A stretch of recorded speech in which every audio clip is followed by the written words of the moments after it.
Get these goddamn things off my lawn right now! Margaret Pemberton's voice cracked like a whip across the morning air, her usual composure shattered into 1,000 pieces, scattered among 17 ceramic garden gnomes that had mysteriously appeared overnight on her perfectly manicured St. Augustine grass. Each gnome stood at attention in military formation, their painted smiles gleaming in the early sunlight, tiny handmade signs declaring "Welcome to Gnomeland Estates" in the most obnoxious, glittery Comic Sans font I could find at Hobby Lobby. Margaret's coffee mug trembled in her white-knuckled grip, dark roast sloshing over the rim onto her monogrammed bathrobe.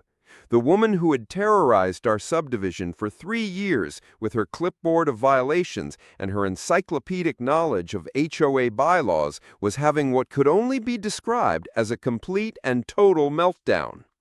And I was watching every beautiful second of it unfold from my upstairs bedroom window, still in my Batman pajamas, grinning like a kid on Christmas morning. You see, Margaret had no idea that her gnome invasion was just the opening act of what would become the most epic HOA revenge story our cookie-cutter neighborhood had ever witnessed. But to understand how we got to this moment of suburban chaos, you need to know about Gus. Sweet, innocent, 6-inch-tall Gus, the ceramic fishing gnome who started this whole magnificent war. 3 months earlier, I had been living the quiet life in Willowbrook Gardens, a master-planned community where every mailbox was regulation black, every lawn was exactly 2.5 inches tall, and every resident lived under the watchful eye of Margaret Pemberton's HOA regime. The woman ruled our neighborhood with the iron fist of a dictator and the petty attention to detail of a tax auditor. She had banned wind chimes for being auditorily disruptive, outlawed bird feeders as pest attractants, and once issued a formal violation notice to Mrs. Chen for planting tulips in the wrong shade of yellow. Yellow, people! Too yellow! I had purchased Gus on a whim during a Saturday trip to Garden Paradise Nursery, charmed by his tiny fishing pole and his cheerful ceramic grin. He seemed harmless enough, a 6-inch gnome holding a fishing pole positioned tastefully beside my front walkway among the regulation foundation plantings that Margaret herself had approved during my initial landscape inspection. Gus brought me joy during my morning coffee ritual, his painted smile a small rebellion against the suffocating beige monotony of our subdivision's architectural guidelines. But Margaret saw Gus as something far more sinister, a threat to property values, a violation of community standards, and a personal affront to her authority. The first warning came on a Tuesday, a crisp white envelope slipped into my mailbox with the efficiency of a parking ticket. Notice of Violation, Section 4.7b, Unauthorized Decorative Objects, it read in Margaret's characteristic block lettering. Remove immediately or face escalating fines per HOA Covenant 12.3. I had laughed it off initially. Surely this was some kind of mistake. Gus was smaller than most people's porch plants, positioned entirely within my own property lines, and frankly adorable in a way that should have been legally protected. But Margaret wasn't laughing. She was dead serious, and she had the full weight of our HOA covenants behind her. The second notice arrived exactly 7 days later, this time with a photograph. Margaret had actually taken a picture of Gus, a surveillance photo, like he was some kind of ceramic criminal caught in the act of existing. The fine had escalated to $50, with a threat of additional penalties if I didn't comply within 5 business days. The letter was accompanied by a highlighted copy of Section 4.7b, which prohibited decorative lawn ornaments, statuary, or figurines without prior approval from the Architectural Review Committee. Here's where things got interesting. I decided to fight back through proper channels, like a reasonable adult. I filled out the architectural request form, submitted 3 different angles of Gus photographed against my foundation plantings, and included a detailed argument about how garden gnomes were traditional elements of residential landscaping dating back to the 19th century Germany. I cited precedent from other subdivisions, referenced property law regarding decorative elements within property boundaries, and even included a petition signed by 6 neighbors who found Gus charming and community appropriate. Margaret rejected my application in 48 hours. The rejection letter was a masterpiece of bureaucratic hostility.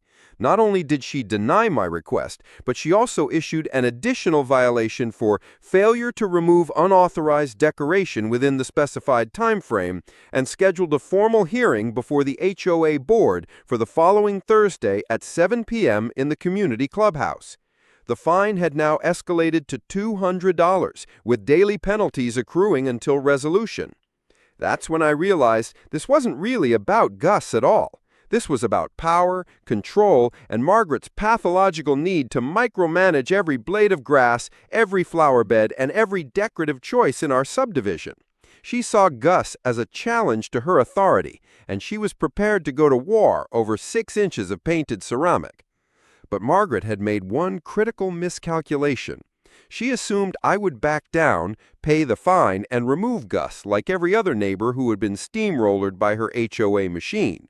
She thought I was just another suburban pushover who valued peace over principles. She was wrong.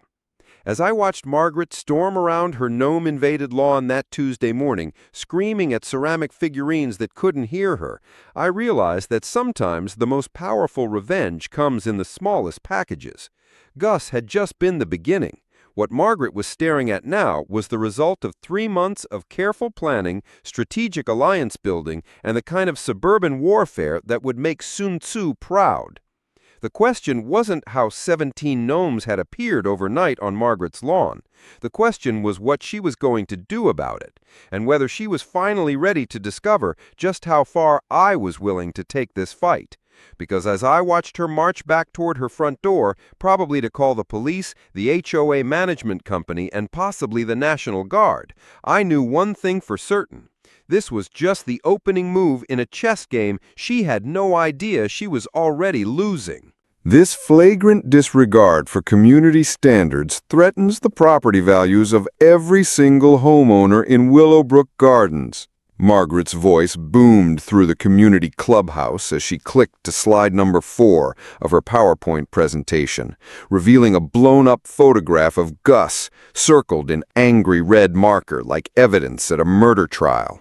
30 pairs of eyes stared at the projection screen, where my innocent 6-inch fishing gnome had been transformed into public enemy number 1, complete with arrows pointing to his ceramic fishing pole and a caption that read, "Unauthorized decorative object, violation 4.7b."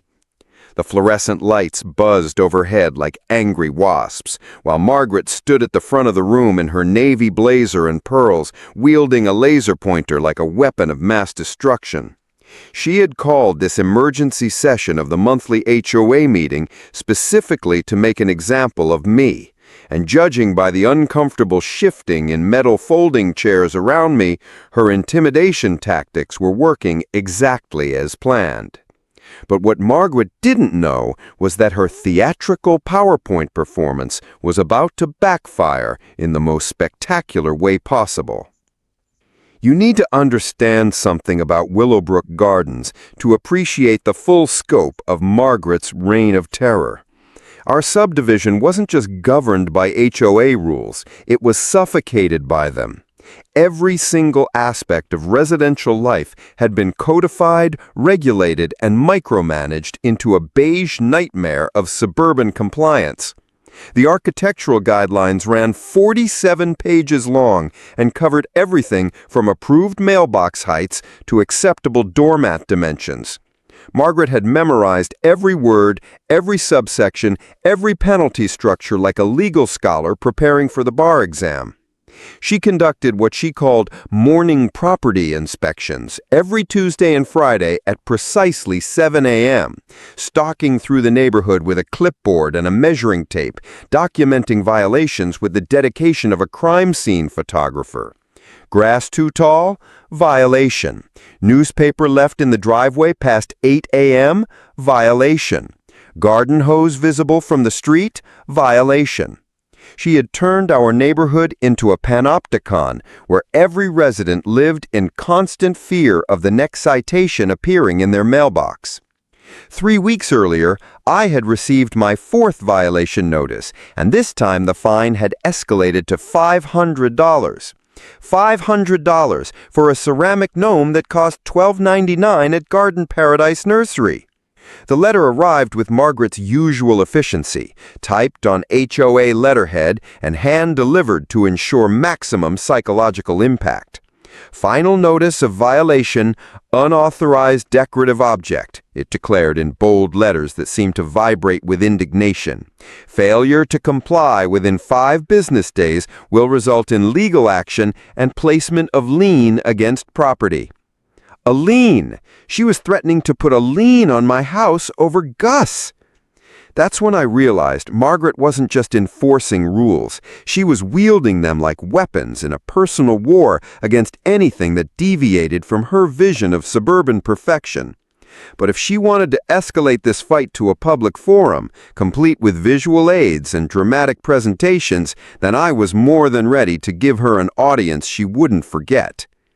The community clubhouse reeked of industrial carpet cleaner and the lingering ghost of 1,000 potluck dinners. 30 neighbors sat in uncomfortable metal chairs arranged in precise rows, most of them staring at their phones or checking their watches, clearly wishing they were anywhere else on a Thursday evening. Margaret had positioned herself behind a folding table at the front of the room with her laptop connected to a portable projector that cast her PowerPoint slides onto a pull-down screen that had seen better decades. As you can see from this photographic evidence, Margaret clicked to slide 5, the defendant's property displays a clear pattern of disregard for our community covenants. The screen now showed a montage of pictures she had taken of my front yard over the past month. Gus photographed from multiple angles, my mailbox measured with a ruler, even a close-up of my doormat that she claimed was 3 inches outside regulation parameters. That's when I noticed something that made my blood run cold. Margaret's binder. She had it open on the table beside her laptop, and I could see page after page of photographs organized in plastic sleeves. Not just photos of my property, photos of everyone's property. Mrs. Chen's tulips, Jake Patterson's unauthorized flag bracket, the Martinez family's children's sidewalk art, Tom Richardson's rain gauge, Sandra Walsh's bird feeder that had been removed 2 months ago. Margaret wasn't just targeting me, she was conducting surveillance on the entire neighborhood, building files on every resident like some suburban secret police operation. The binder looked like it contained hundreds of photographs, organized by address and violation type, dating back what appeared to be years. "Excuse me, Margaret," I said, standing up in the back row. The metal chair scraped against the linoleum floor with a screech that made half the room wince. "Can you tell us how many other residents are currently facing similar fines for decorative violations?" Margaret's laser pointer froze mid-gesture. The room went dead silent except for the persistent buzz of fluorescent lights and the distant hum of the building's HVAC system. You could practically hear the collective intake of breath as 30 neighbors suddenly realized they might not be spectators at my public execution. They might be next on the chopping block. "That's not relevant to tonight's proceedings," Margaret replied, but her voice had lost some of her theatrical authority. She clicked quickly to the next slide, which showed a graph titled Property Value Impact Analysis, with a downward trending arrow that looked like it had been drawn by a third grader. "Actually," I continued, taking a step forward, "I think it's very relevant, because if you're conducting systematic surveillance of our neighborhood and building violation files on multiple residents, then this isn't about maintaining community standards. This is about selective enforcement and targeted harassment." The room erupted in nervous murmurs. Mrs. Patterson turned to her husband and whispered something that made his eyes widen. Sandra Walsh pulled out her phone and started frantically typing. Tom Richardson shifted in his seat and craned his neck to get a better look at Margaret's binder. Margaret's face had gone from confident prosecutor to cornered animal in the span of 30 seconds. She slammed the binder shut and clutched it to her chest like classified documents. "This meeting is about your violation, not about HOA enforcement procedures," she snapped, but the damage had already been done. Because in that moment, every person in that room realized they were living under surveillance. Every morning coffee ritual, every weekend yard work session, every moment of their private residential life was being documented, cataloged, and weaponized by a woman who had appointed herself the judge, jury, and executioner of suburban compliance. "The question isn't whether my gnome violates Section 4.7b, I said, looking around the room at faces that were beginning to show the first sparks of rebellion. "The question is whether we're going to continue living in fear of a woman who thinks she owns our neighborhood." Margaret's PowerPoint clicked to a slide that simply read, "Questions," but nobody was asking questions anymore. They were starting to ask themselves something far more dangerous. What exactly had they signed up for when they moved to Willowbrook Gardens, and was it too late to fight back? As the meeting dissolved into whispered conversations and uncomfortable glances, Margaret packed up her laptop with sharp, angry movements that suggested this was far from over. But something had shifted in that stuffy community clubhouse, something that couldn't be unshifted by fines or violations or threatening letters. The neighbors were waking up, and Margaret had no idea what she had just unleashed. "Sir, you need to step back from the azaleas. I'm documenting a violation." Margaret Pemberton was crouched behind my foundation plantings like a suburban paparazzi. Measuring tape extended from my gnome to the property line while she snapped photographs with the methodical precision of a crime scene investigator. It was 7 a.m. on a Saturday morning, the dew still clinging to my St. Augustine grass, and this woman had apparently rolled out of bed and driven straight to my house to conduct what she was calling follow-up violation documentation. She wore a khaki safari vest with multiple pockets, each one bulging with HOA enforcement tools, measuring devices, violation forms, and what appeared to be a magnifying glass. The sight was so absurd that I stood there in my bathrobe and slippers, coffee mug in hand, wondering if I had somehow stumbled into a suburban nature documentary about the endangered HOA Karen in her natural habitat. But this wasn't funny anymore. This was escalation. This was psychological warfare disguised as property management. And this was the moment I realized Margaret Pemberton had crossed a line that couldn't be uncrossed. The morning was crisp and quiet, the kind of perfect Saturday that should have been reserved for sleeping in and leisurely breakfast preparation. Instead, I was standing in my front yard watching a 60-something woman with a measuring tape conduct surveillance on a ceramic fishing gnome like she was gathering evidence for the Nuremberg trials. Margaret's silver Honda Civic was parked directly in front of my house, hazard lights blinking, as if she was conducting official government business rather than harassing our neighbors over lawn decorations. "Margaret, what exactly are you doing?" I asked, setting my coffee mug on my front porch railing. The absurdity of the situation was making me feel like I was trapped in some kind of suburban fever dream. "I'm documenting the ongoing violation per HOA Covenant 12.3, which requires photographic evidence of noncompliance for escalated enforcement proceedings," she replied without looking up from her camera viewfinder. She adjusted the angle and took another shot, the flash reflecting off Gus's painted fishing pole. "Your unauthorized decorative object remains in violation of Section 4.7b, and the board requires comprehensive documentation for the lien proceedings." Lien proceedings. She was actually moving forward with legal action over a 6-inch gnome. That's when something snapped inside me. Not anger exactly, but something colder and more calculated. A recognition that this wasn't just about enforcement anymore. This was about winning. Margaret had turned my innocent garden decoration into a battle of wills, and she was prepared to use every tool at her disposal to crush me into suburban compliance. But what she didn't know was that she had just given me all the motivation I needed to turn this fight around and aim it directly back at her. You see, up until that moment, I had been playing defense. responding to her violations, attending her meetings, jumping through her bureaucratic hoops like a trained poodle. But watching her crouch in my flower beds with a measuring tape made me realize something important. If Margaret wanted to play investigator, then I could play investigator too. And unlike her, I had nothing to hide. "Margaret," I said, walking closer to where she was crouched behind my azaleas, "can you show me exactly where in the HOA covenants it says you're allowed to conduct surveillance on private property without the homeowner's consent?" She looked up from her camera, and for just a moment I saw something flicker across her face. Not quite uncertainty, but something close to it. "I'm not on your private property. I'm documenting violations from the public right-of-way." "Actually, you're kneeling in my flower bed right now. That's definitely private property. And I'm pretty sure trespassing isn't covered under HOA enforcement authority." She scrambled to her feet with the awkward urgency of someone who had just realized they might have overplayed their hand. Her measuring tape retracted with a sharp snap, and she clutched her camera to her chest like evidence that needed protection. "I was not trespassing. I was conducting legitimate HOA business."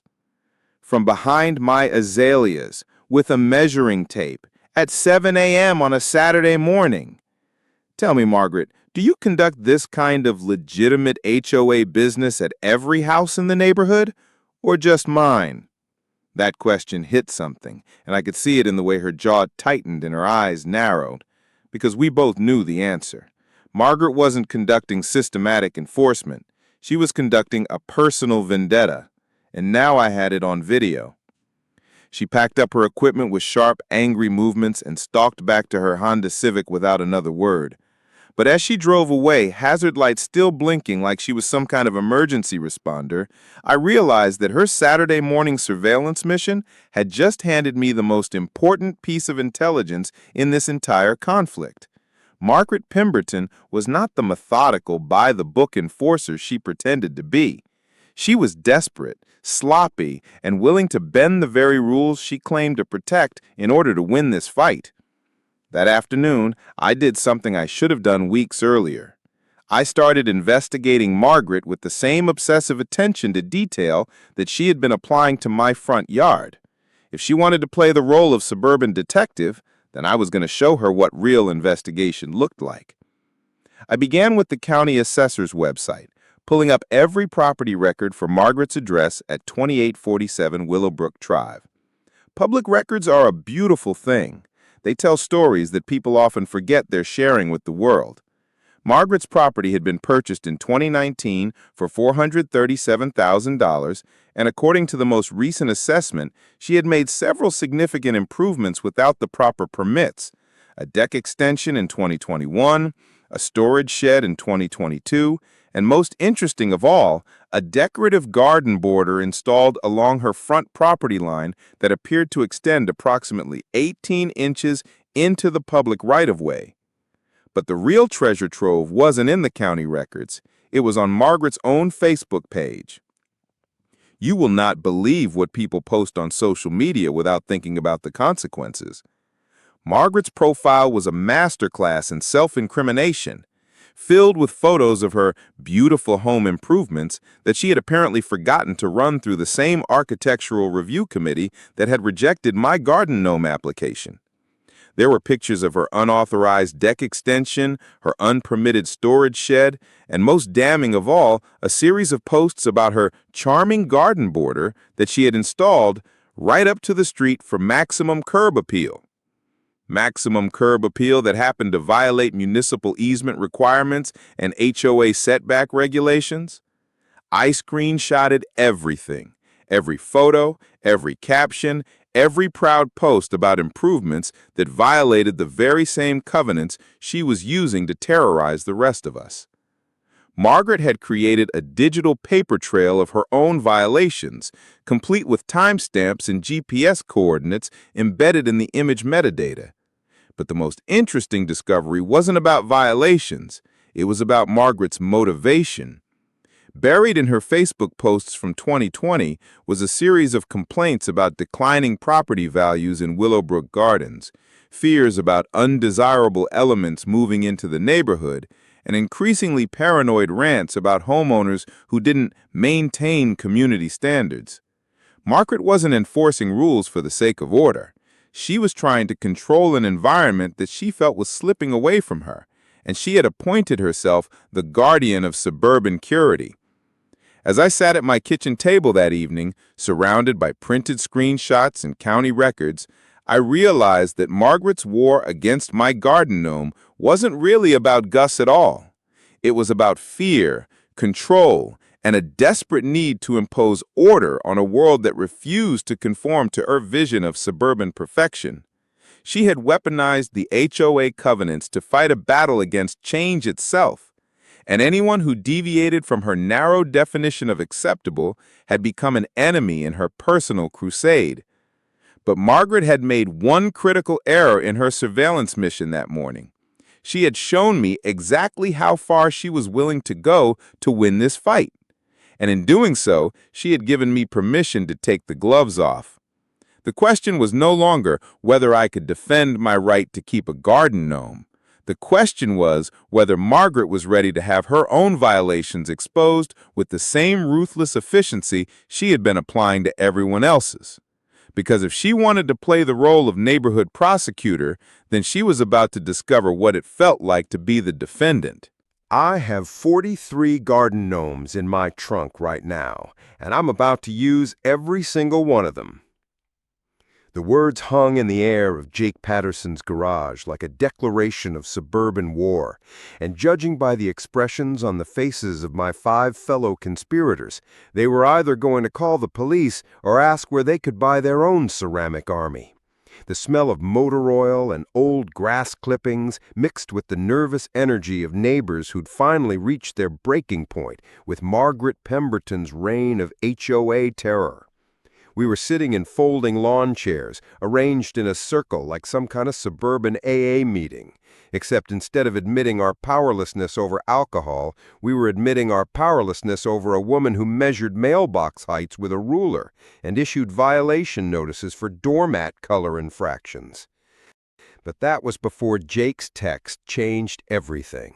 Before I realized that Margaret's war against my garden gnomes was just the opening shot in a much larger campaign to strip every ounce of personality, creativity, and joy from our neighborhood. And before I discovered that 43 ceramic gnomes could be purchased for surprisingly reasonable prices when you know where to look on Facebook Marketplace. 3 weeks had passed since Margaret's azalea bush surveillance mission, and those 3 weeks had been a masterclass in escalation. The lien notice arrived on a Tuesday, delivered by certified mail with the clinical precision of a medical diagnosis. Notice of intent to file lien, the letterhead proclaimed in bold letters that seemed to vibrate with legal authority. Margaret wasn't just threatening anymore. She was moving forward with actual legal proceedings that could cloud my property title and cost thousands in attorney fees. But while Margaret was busy preparing her legal assault, I had been conducting my own research mission. Armed with the evidence I'd gathered about her unpermitted improvements and property line violations, I had started reaching out to other neighbors who'd been on the receiving end of her enforcement campaigns. What I discovered was a pattern of harassment so systematic and so personal that it bordered on obsession. Mrs. Chen had been fined $300 for planting tulips in the wrong shade of yellow, according to the approved landscape color palette. Tom Richardson was facing a lien threat over a rain gauge that Margaret claimed violated the weather monitoring equipment prohibition in Section 8.2c. Sandra Walsh had been forced to remove a bird feeder that had attracted what Margaret called pest species. Apparently, cardinals and blue jays were now considered undesirable wildlife in Willowbrook Gardens. The breaking point came when Jake texted me about Mrs. Henderson. Eleanor Henderson was 73 years old, a retired school teacher who lived alone in the house at the end of Maple Street. She had moved to Willowbrook Gardens 2 years earlier after her husband passed away, seeking the kind of quiet, friendly community that retirement brochures promised. Instead, she had found herself in Margaret's crosshairs over a small bird feeder that she had installed outside her kitchen window. The bird feeder brought her joy during her morning coffee ritual, a simple pleasure that connected her to nature in a neighborhood where nature had been largely regulated out of existence. Margaret's response was swift and merciless. A lien notice, escalating fines, and finally the threat of a lien against Mrs. Henderson's property. A lien that could force a 73-year-old widow to choose between her life savings and a bird feeder that cost $19 at Walmart. That's when I realized this wasn't about property values or community standards or any of the bureaucratic justifications Margaret used to defend her actions. This was about power, pure and simple. The power to control other people's lives, to impose her will on an entire neighborhood, and to transform our subdivision into her personal fiefdom where she ruled with absolute authority. But Margaret had made one critical miscalculation. She assumed that her targets would remain isolated, fighting their individual battles against her HOA machine, without realizing they were part of a larger pattern. She didn't account for the possibility that her victims might start talking to each other, comparing notes, and discovering that they weren't alone in their suffering. That's when we ended up in Jake's garage on a Thursday evening. 6 neighbors who'd been transformed from law-abiding suburbanites into something resembling a resistance movement. Jake Patterson, the mailbox rebel who'd been fined for installing a flag bracket without architectural approval. Sandra Walsh, the bird feeder freedom fighter who lived next door to Margaret and had been documenting every petty complaint for the past year. Tom Richardson, the rain gauge revolutionary who worked in IT and had started analyzing Margaret's violation patterns like malware signatures. Mrs. Chen, the tulip terrorist, whose background in environmental science had made her an expert on HOA landscaping loopholes. And me, the garden gnome gorilla, who'd accidentally started a suburban uprising by refusing to remove a 6-inch ceramic fisherman. "Okay, let's be clear about what we're discussing here," Sandra said, adjusting her reading glasses as she flipped through a manila folder thick with printed emails and violation notices. "We're talking about coordinated resistance against systematic harassment. This isn't just about individual violations anymore. This is about taking back our neighborhood." The garage felt like a war room, complete with a whiteboard where Tom had mapped out Margaret's violation patterns and a table covered with printed screenshots from her Facebook page. The evidence was overwhelming. Margaret had been conducting a campaign of targeted harassment that violated both the spirit and the letter of the HOA covenants she claimed to protect. "The legal precedent is actually on our side," Mrs. Chen added, consulting a stack of papers that looked like they belonged in a law library. "HOA enforcement must be consistent and non-discriminatory. Selective enforcement based on personal grievances is grounds for legal challenge under state homeowner protection laws." But legal challenges took time, money, and energy that most of us didn't have. Margaret knew this, which is why she had been able to terrorize the neighborhood with impunity. She understood that the average homeowner would rather pay a fine than fight a protracted legal battle against an HOA with deeper pockets and more time to spare. That's when I explained my plan. I have 43 garden gnomes in my trunk right now, and I'm about to use every single one of them. Here's what we're going to do. I pulled out my phone to show them the photos I'd taken earlier that day. Margaret wants to play enforcement games. Fine. We're going to show her what enforcement looks like when it's applied equally to everyone, including HOA board members who think they're above their own rules. The photos showed my trunk loaded with 43 garden gnomes of various sizes, styles, and ceramic personalities. Some held fishing poles, others carried watering cans, a few wore tiny hats, and several appeared to be engaged in what could only be described as gnome-sized yard work. They were beautiful, ridiculous, and completely legal according to the very loopholes I had discovered in Margaret's own property research.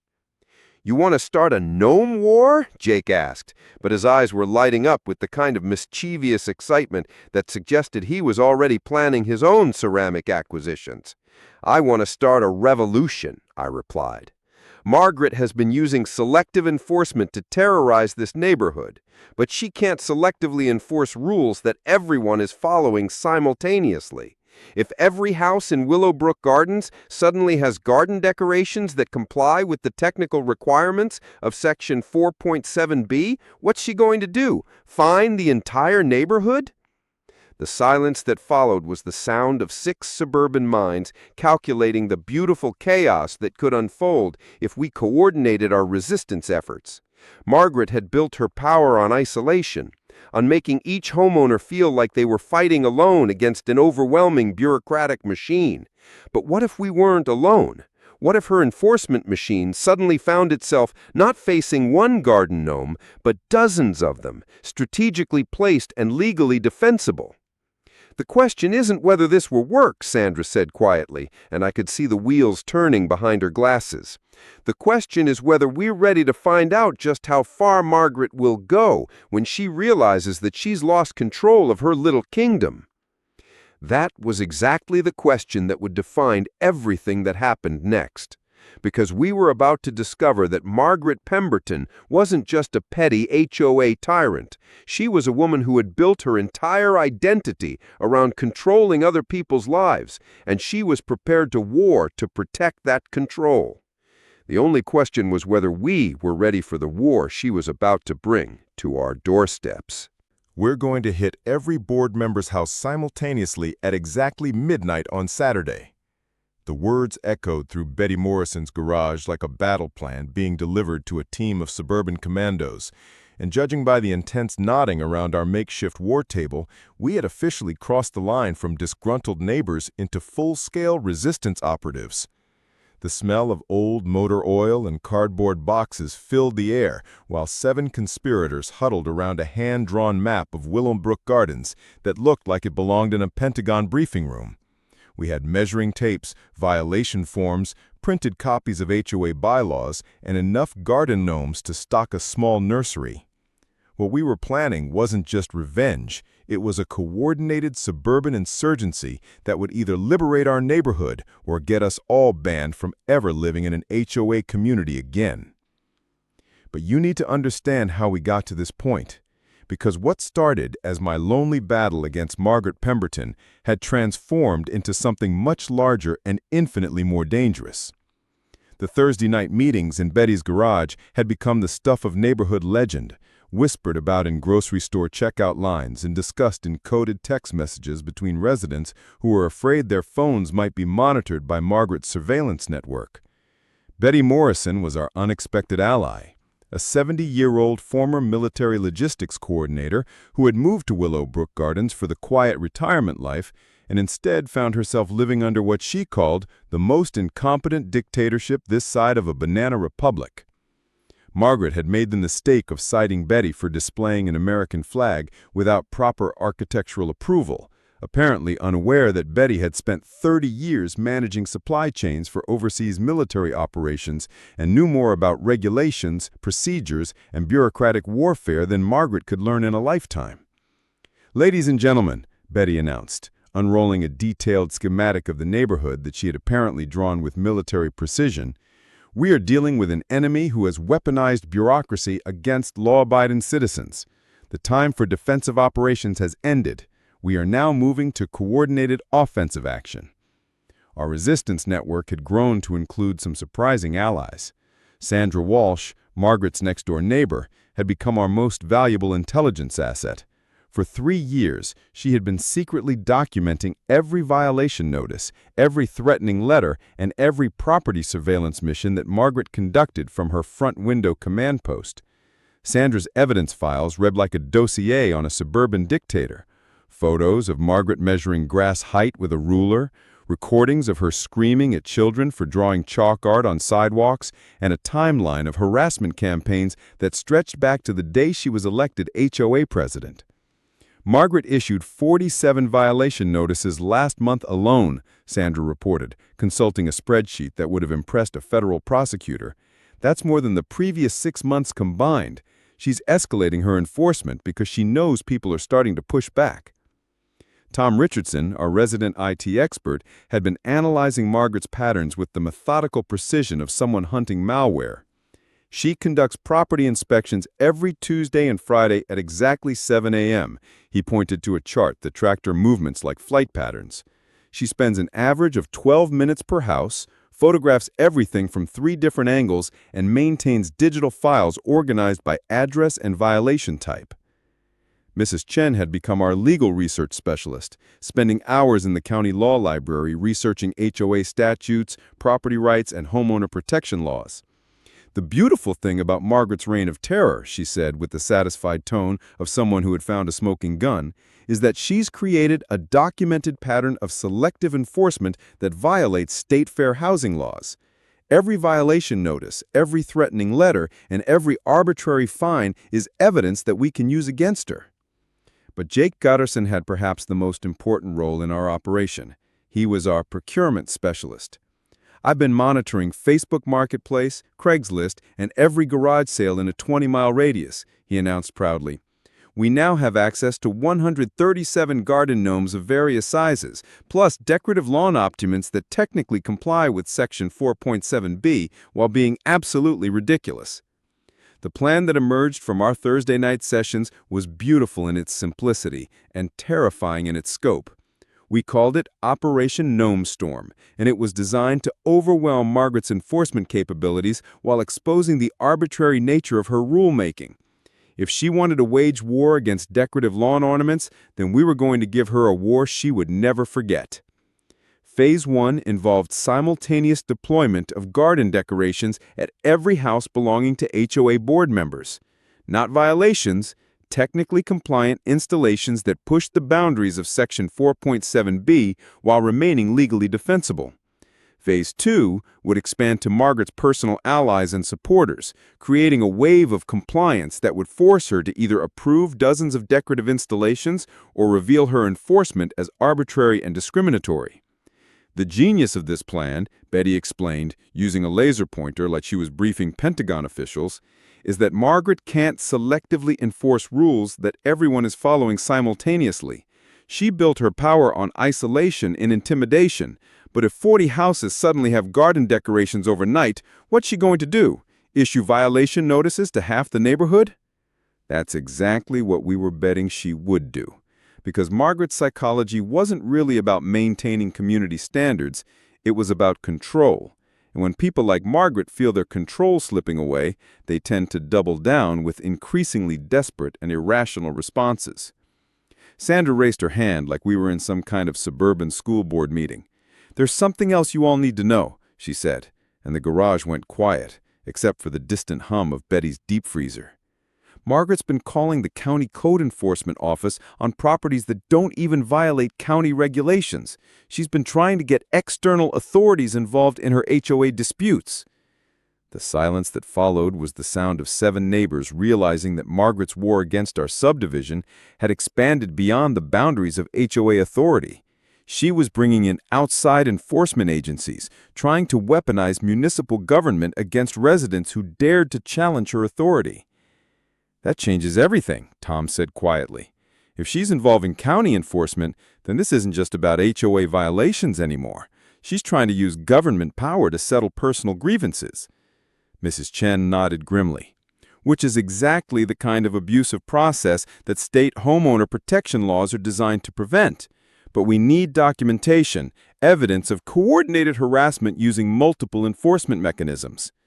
"Then we give her exactly what she wants," I said, looking around at faces that had transformed from frustrated neighbors into determined revolutionaries. "We let her escalate. We let her call county enforcement, municipal authorities, and anyone else she thinks will help her maintain control. Because every agency she involves, every government official she tries to manipulate, and every abusive process she commits just builds our case against her." Betty smiled with the satisfied expression of someone who had just realized the enemy was about to defeat themselves. You're talking about letting her hang herself with her own rope. I'm talking about giving her enough rope to hang the entire HOA board. Because Margaret's fatal flaw isn't that she's power-hungry, it's that she genuinely believes she's always right. And when people like that feel threatened, they don't retreat. They escalate until they destroy themselves. The question was whether our neighborhood would survive Margaret's inevitable meltdown, and whether we were prepared for the chaos that was about to unfold when 47 garden gnomes simultaneously appeared across Willowbrook Gardens like ceramic soldiers in a suburban revolution that no one saw coming. Target acquired. Margaret's front yard is clear. Beginning gnome deployment in 3, 2, 1. The words crackled through my earpiece like a military operation as I crouched behind the Hendersons' mailbox, watching Sandra Walsh emerge from the shadows, carrying what appeared to be a 4-foot ceramic gnome wearing a fishing hat and holding a "Welcome to Gnomeland" sign. The night was black as Margaret's heart, with a new moon that had eliminated any chance of accidental discovery during our coordinated suburban insurgency. Across Willowbrook Gardens, 6 other members of our resistance network were simultaneously executing the most elaborate HOA revenge plot our cookie-cutter subdivision had ever witnessed. The air was thick with the kind of nervous energy that comes from crossing a line you can never uncross, and the sweet satisfaction of knowing that Margaret Pemberton was about to wake up to a nightmare of ceramic proportions. But this wasn't just about 47 garden gnomes appearing overnight like suburban crop circles. This was about precision, strategy, and the kind of legal loophole exploitation that would make corporate tax attorneys weep with joy. Every gnome placement had been meticulously planned, measured, and positioned to comply with the exact technical requirements of Section 4.7b while being absolutely ridiculous in scope and execution. 3 hours earlier, we had gathered in Betty Morrison's garage for final mission briefing, like Navy SEALs preparing to raid a terrorist compound. The garage was dimly lit by a single work light that cast dramatic shadows across our faces, making us look like characters in a suburban crime thriller. Betty had transformed her space into a military command center, complete with detailed maps, communication equipment, and enough garden gnomes to stock a small theme park. "Remember," Betty announced with the authoritative tone of someone who had coordinated actual military operations, "timing is everything. We deploy simultaneously at exactly midnight. Every gnome must be positioned within property boundaries, at regulation distances from structures, and in compliance with height restrictions. Margaret can't cite us for violations if we're technically following her own rules." Jake Patterson raised his hand like we were in some kind of suburban military academy. "What if we encounter resistance? What if someone calls the police?" "Then we scatter like cockroaches when the lights come on," Tom Richardson replied, adjusting his black knit cap. "But remember, we're not breaking any laws. We are installing decorative lawn ornaments on our own properties. The worst anyone can charge us with is poor taste in midnight landscaping." Mrs. Chen had been studying the HOA bylaws with the intensity of a Supreme Court justice preparing for a landmark case. "The beauty of this operation is that Section 4.7b specifically allows decorative objects under 12 inches in height when placed at least 18 inches from property lines and 24 inches from structural foundations. Margaret wrote these rules herself, presumably to give herself wiggle room for selective enforcement. Now we're going to use her own loopholes against her." Sandra Walsh, our inside intelligence operative, had been monitoring Margaret's evening routine for weeks. "She takes her sleeping medication at 10 p.m. and uses a white noise machine. Unless we're setting off fireworks, she won't wake up until her 6 a.m. alarm. By then, it'll be too late to stop the deployment." But the real masterpiece of our operation wasn't just the coordinated gnome placement. It was the research I had conducted on Margaret's own property that would transform our ceramic rebellion into something approaching suburban justice. Armed with county records, survey documents, and her own incriminating social media posts, I had discovered evidence of violations that would make Margaret's persecution of my original garden gnome hypocritical at best and legally actionable at worst. At 11:45 p.m., we synchronized our watches like we were planning the D-Day invasion. The night air was crisp and still, with the kind of suburban silence that makes every footstep sound like a gunshot. Street lamps cast pools of yellow light that we would need to avoid, and the distant hum of air conditioning units provided audio cover for our movements. "Radio check," Betty's voice whispered through our earpieces. We had invested in a set of FRS radios that Betty claimed were military grade, though they looked suspiciously like the kind you could buy at Radio Shack. "All units respond?" "Unit 2 ready," Sandra replied from her position near Margaret's house. "Unit 3 standing by," Jake confirmed from the Martinez family's driveway. "Unit 4 locked and loaded," Mrs. Chen whispered from behind the community mailbox cluster. "Unit 5 ready to rock and roll," Tom announced with barely contained excitement. At exactly midnight, Operation Gnome Drop commenced with the precision of a Swiss watch and the chaos of a suburban fever dream. I watched through night vision binoculars as my fellow conspirators emerged from their hiding spots like suburban ninjas, each carrying carefully selected ceramic reinforcements to their assigned targets. Sandra's deployment at Margaret's house was a work of art. The 4-foot Mayor of Gnomeland figure was positioned exactly 18.5 inches from the property line, well within legal boundaries, but impossible to ignore. Around it, she arranged a supporting cast of smaller gnomes engaged in various activities: fishing, gardening, reading tiny newspapers, and apparently holding a town hall meeting on Margaret's front lawn. Jake's installation at board member Patricia Morrison's house featured a gnome village, complete with tiny houses, miniature streetlights, and what appeared to be a ceramic farmer's market. Every element was perfectly positioned within the technical requirements of the bylaws, creating a tableau that was both legally compliant and absolutely absurd.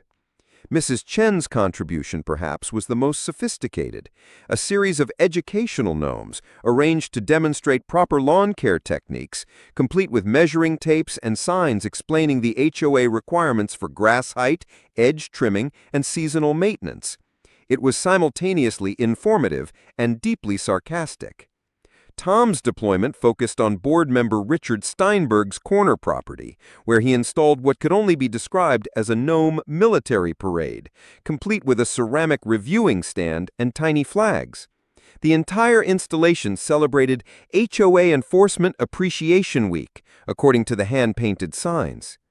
But my installation was the crown jewel of our operation. While my fellow conspirators were focused on their assigned targets, I had saved the most important discovery for Margaret's property specifically, because during my weeks of research, I had discovered something that would transform our ceramic rebellion into genuine suburban justice. Margaret's beloved rose garden, the one she had installed along her front property line and photographed extensively for her social media posts, extended 22 inches into the public right-of-way. 22 inches of unauthorized landscaping on municipal property, installed without permits and maintained in direct violation of city ordinances that she had somehow overlooked during her obsessive enforcement of HOA regulations. As I positioned my final gnome, a large ceramic surveyor complete with measuring equipment, directly on the property line where Margaret's illegal roses began, I realized that our midnight operation had accomplished something much more significant than coordinated mischief. We had created a situation where Margaret would be forced to either approve our installations or face exposure of her own violations. The genius wasn't just in the gnomes themselves, it was in the impossible choice we had given her. Enforce the rules equally and face ridicule, or continue selective enforcement and face legal consequences for her own property violations. As I retreated to my house and watched the other units complete their deployments, one question dominated my thoughts. When Margaret discovered our ceramic army in 6 hours, would she recognize the checkmate position we had created, or would her rage blind her to the legal trap she was about to walk into? You get these goddamn things off my property right now, or I'm calling the police!" Margaret Pemberton's voice cracked across the morning air like a whip made of pure suburban rage, echoing off the houses of Willowbrook Gardens with the kind of primal scream that could wake the dead, and probably violated several noise ordinances. She stood in her front yard at 6:47 a.m. in a pink terracloth bathrobe and fuzzy slippers, coffee mug forgotten and dripping brown stains onto her St. Augustine grass, surrounded by 47 ceramic gnomes that had mysteriously appeared overnight like suburban crop circles designed by a landscape architect with a twisted sense of humor. The sight was so magnificent, so perfectly executed, and so completely legal according to her own HOA bylaws that I had to grip my bedroom windowsill to keep from falling over with laughter. 3 months of warfare over one innocent garden gnome had culminated in this moment. Margaret Pemberton having a complete psychological breakdown while being stared down by an army of ceramic fishermen who were absolutely, technically, and unquestionably within their rights to be exactly where they were. But the true genius of our operation wasn't visible from my bedroom window. It was buried in county property records, municipal survey documents, and the photographic evidence that Margaret herself had posted on social media without realizing she was documenting her own violations.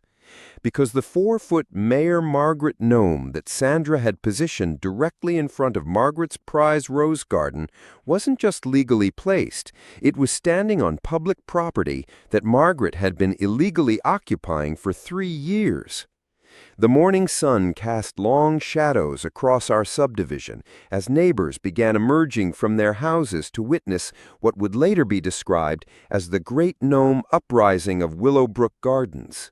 Windows opened along every street as residents grabbed their phones and started recording what was undoubtedly the most entertaining HOA meltdown in subdivision history.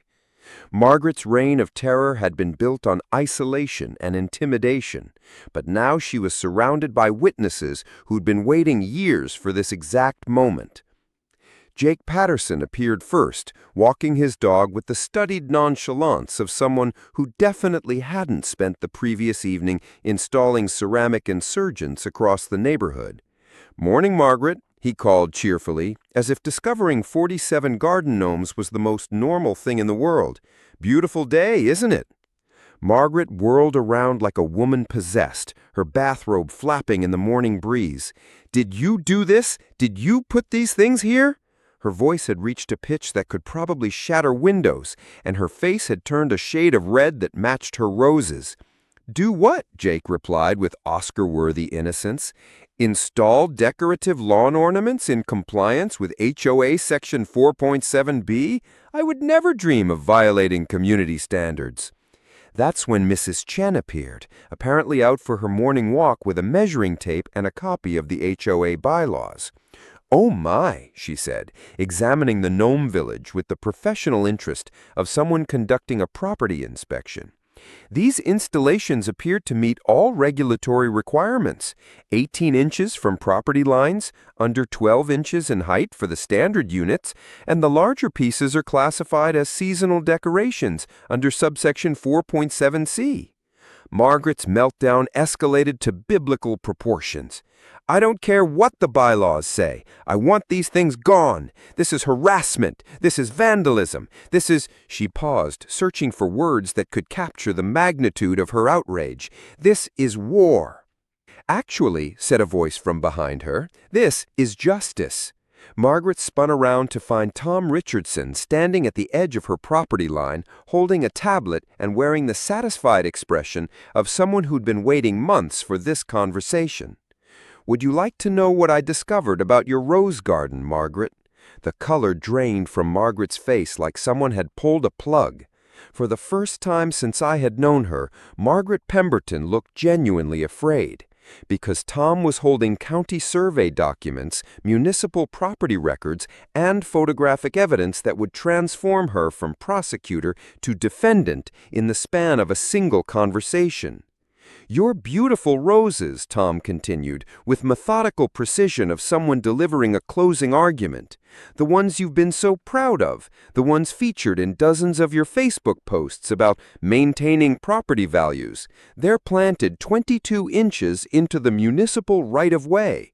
That's public property, Margaret, property that belongs to the county, not to you."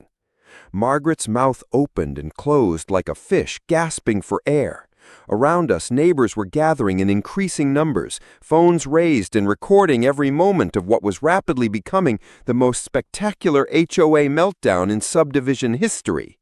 Sandra Walsh emerged from her front door with a cup of coffee and a lawn chair, apparently settling in to watch the show. "That's impossible," Margaret finally managed to croak. "I had that garden professionally installed by a licensed landscaper, who apparently didn't pull the proper permits or conduct a boundary survey," Mrs. Chen added helpfully, "which means you've been in violation of Municipal Code 15.2.7 regarding unauthorized improvements to public property. The fines start at $500 and escalate daily." You should have seen Margaret's face when she realized the trap we had constructed. Every violation notice she had issued, every fine she had imposed, every threatening letter she had sent was now evidence of selective enforcement. She had spent months documenting her own arbitrary rule application while ignoring massive violations on her own property. "But the real beauty," I said, finally stepping out of my front door to join the gathering crowd, "is that your prize rose garden isn't just violating municipal codes, it's also violating HOA Covenant 8.4, which prohibits landscaping modifications that alter property boundaries or encroach on common areas." Margaret's eyes darted between the county documents, the gathering crowd of neighbors, and the ceramic gnomes that surrounded her like silent witnesses to 3 years of tyrannical rule. The woman who had terrorized an entire subdivision with measuring tapes and violation notices was now facing the same bureaucratic nightmare she had inflicted on dozens of innocent residents. "This ends now," she whispered, but her voice lacked the authority that once made grown adults tremble over doormat violations. "You're absolutely right," Sandra said from her lawn chair, raising her coffee cup in a mock toast. "This does end now. The question is whether it ends with you voluntarily resigning from the HOA board or whether it ends with us filing formal complaints with the county, the State Homeowner Protection Agency, and every local news station that might be interested in a story about selective enforcement and abuse of power."